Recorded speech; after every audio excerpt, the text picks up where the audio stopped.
MLB The Show 24 just surprise dropped 3 new Negro League storylines on us, and I am here to play through all of them for you. Now, we already played through outfielder Herbert Rap Dixon's storyline. We learned a lot. Now we are on to our second storyline. It is Bill Foster, a pitcher from the Negro Leagues. Let's go ahead and hop into it and see what Bob Kendrick has to say.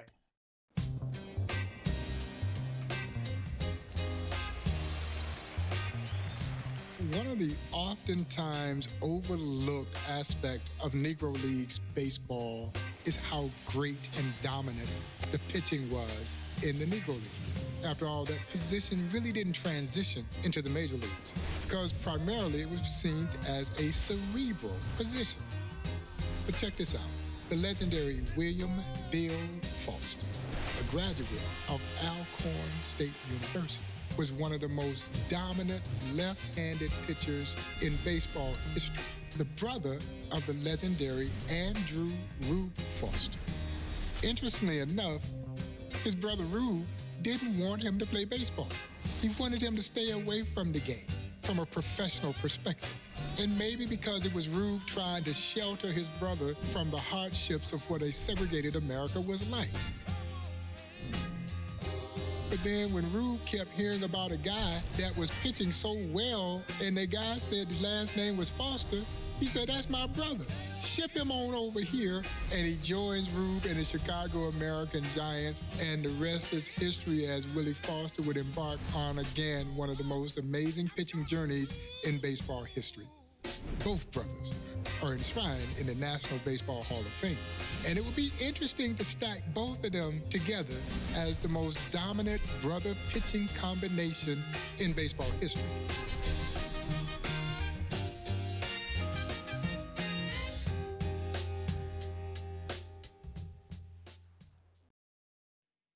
That's pretty funny about Rube not knowing that his brother was pitching. All right, we got to strike out 3 batters and pitch 2 innings. Let's get into it.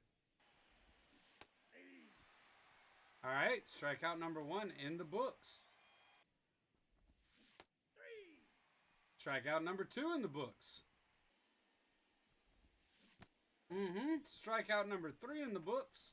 Now we just got to make it through 1 more inning pitched. 1-2 pitch incoming. There's strike 3. We actually finished with 6 strikeouts. And we're moving on. Willie Foster, who stood about 6'2", weighed about 195, used his height and length and weight to dominate opposing hitters. Left-handed, blazing fastball, had a great early version of a slider, great changeup, great drop off the table kind of curveball, all that he threw with pinpoint accuracy, which is what made him so difficult to hit. And no batter enjoyed stepping into the batter's box to face that. And nothing like a diverse pitch mix. We love to see it, all right? You know, sliders in this game, gotta have them. So something interesting I'm noticing that's happening here, you see how the pitches are grayed out? I think they're making me use a different pitch to strike out each batter. So you might notice that as you progress. So I've got 3 strikeouts, and I think I've used fastball, changeup, and curveball to strike them out. So I can't use those with 2 strikes. So I've got to use a slider or a 2-seam. And we're not going to get the strikeout there, so we won't get to test my theory. There we go. Moving on.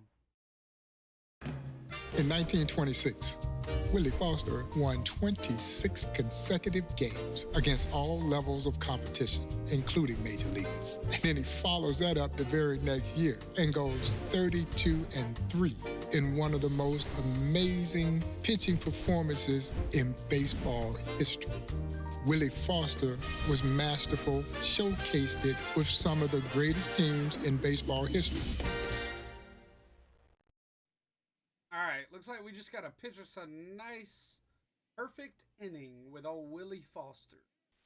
Just a matchup that you just wouldn't expect. Rube Foster's brother, Bill Foster, or Willie Foster, against Lou Gehrig. And that's going to do it for this one.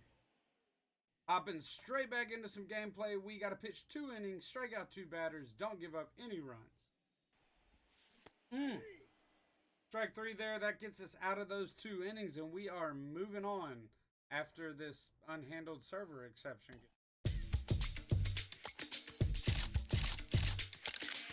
In 1931, Willie Foster joined Cumberland Posey's Homestead Greats and made what was already an unbelievable team, arguably the greatest team in baseball history. Foster would join future Hall of Famers Oscar Charleston, Satchel Paige, Josh Gibson, Boojum Wilson, and the legendary Smokey Joe Williams to form one of the greatest baseball clubs in baseball history. And Willie Foster helped pitch them to unparalleled heights. Here we see old Bill Foster with Satchel Paige and Josh Gibson getting ready for a game with the Homestead Grays. We got to pitch 1 inning and not give up a run. Let's get it done. Oh, man. Disgusting curveball.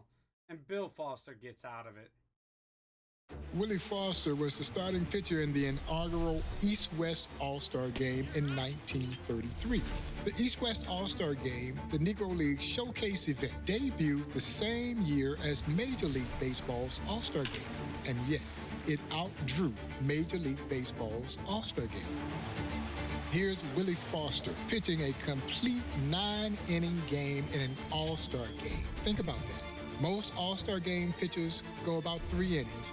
Willie Foster towed the rubber for all 9 innings in helping the West defeat the East in the inaugural East-West All-Star Game. Pitched a complete game in an All-Star game. What a sweat, am I right? I'm kidding. Pitched 3 innings without walking or hitting a batter or giving up a run. All right, we're in for it. We'll see you on the other side. 1 strike away, and we will finish this thing out. Thank you, Mr. Foster. We're moving on. When the stakes were at its highest, that is when Willie Foster wanted the ball. But there's some who don't want the ball when everything is on the line. Willie Foster was not one of those.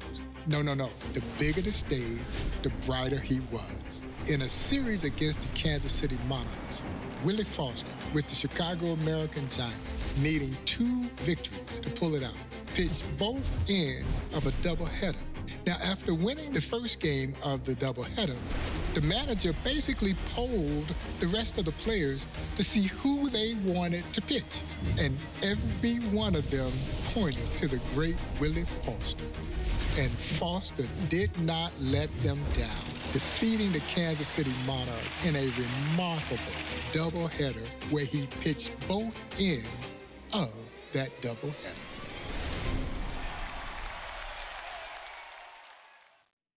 That's insane, man. I can't imagine pitching back-to-back doubleheaders. But that's what he did. All right, let's hop into this moment. There we go. 2 innings down. Well, I guess 18 innings down. Back-to-back. The doubleheader for old Bill Foster. And we're moving on.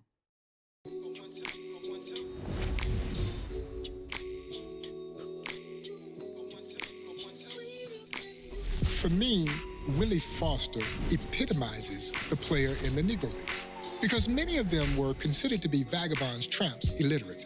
This was certainly not the case, and Willie Foster exemplifies that athlete that called the Negro Leagues home. College educated and a tremendous athlete, tremendous competitor who is at his best when the lights were brightest. Willie Foster joined his brother Andrew Rube Foster in the National Baseball Hall of Fame in 1996. But I would gather that Willie Foster, if he was with us, would say he was equally proud of what he did by becoming Dean of Students at Alcorn and coaching the Alcorn baseball team, passing down what he had learned through his illustrious career in the Negro Leagues.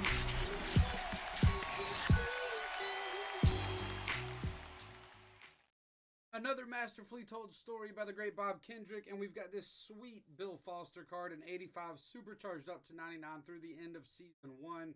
So make sure you grab this and enjoy it. We've got one more storyline to get through, so make sure you hit that like button and subscribe. It will be up very shortly.